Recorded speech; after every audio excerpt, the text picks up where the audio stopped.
राम मंदिर चढ़ावा चोरी नाटक के बाद पप्पू यादव ने धमकियां मिलने का गंभीर आरोप लगाया। इमाम उमर अहमद इलियासी ने कहा, प्रधानमंत्री मोदी अभिभावक हैं और उनका अपमान देश का अपमान है।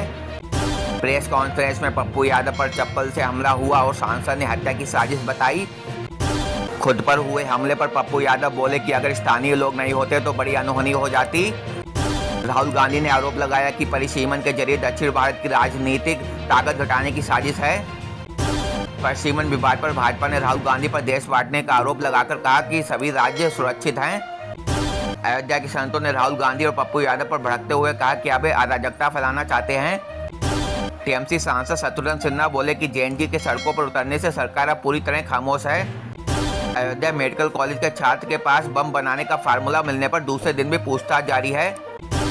पीएम मोदी के खिलाफ अभद्र बयान देने वाली लड़की ने माफी मांगी और मां ने पीएम मोदी से गोद लेने को कहा। निर्वासित बांग्लादेशी लेखिका तस्लीमा नसरीन ने विवादित बयान में कहा कि मदरसे सिर्फ जिहादी पैदा करते हैं। बीजेपी नेता रमेश बिधूड़ी ने छात्र आंदोलन पर बयान देकर कहा, जंतर मंतर पर पंचर बनाने वाले ज्यादा थे। मनसे प्रमुख राज ठाकरे ने सिद्धिविनायक मंदिर में हर साल 18 करोड़ रुपए की चोरी होने का दावा किया। बीजेपी विधायक मैथिली ठाकुर ने कहा कि किसी भी धर्म का मजाक उड़ाना किसी भी तरह उचित नहीं है। कांवड़ यात्रा में लाखों श्रद्धालुओं की सुविधा के लिए हरिद्वार में साफ सफाई और सुरक्षा के इंतजाम हैं। रेखा सरकार ने ऐतिहासिक फैसला लेते हुए आपदा प्रबंधन कर्मियों के मानदेय में 100% वृद्धि की। राष्ट्रमंडल खेल में भारत ने एक दिन में 16 मेडल जीतकर मेडल तालिका में लंबी छलांग लगाई। सीएम रेखा गुप्ता ने घोषणा की कि दिल्ली की जेलों में अप्राकृतिक मृत्यु पर 7.5 लाख का मुआवजा मिलेगा। पश्चिम बंगाल में जैश के संदिग्ध आतंकी हमीम मंडल की सिलाई दुकान मिली और उसका पिता फरार है।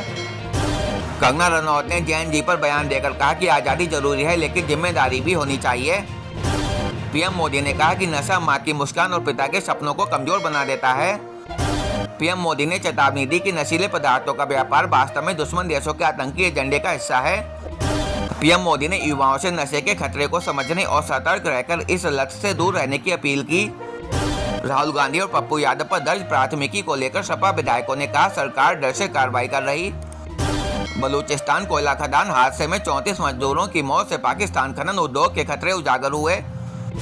मायावती ने बड़ा एक्शन लेते हुए अशोक सिद्धार्थ और रणधीर सिंह बेनीवाल को बसपा से फिर निष्कासित किया।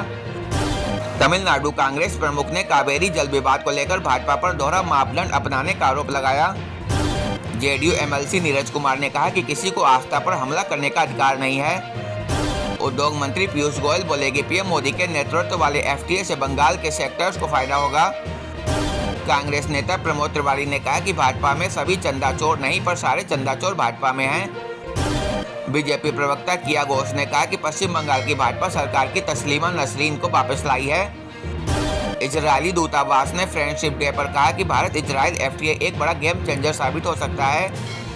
पीएम किसान सम्मान निधि की अवधि बढ़ाने से किसानों ने खुशी जताते हुए पीएम मोदी सरकार का धन्यवाद किया।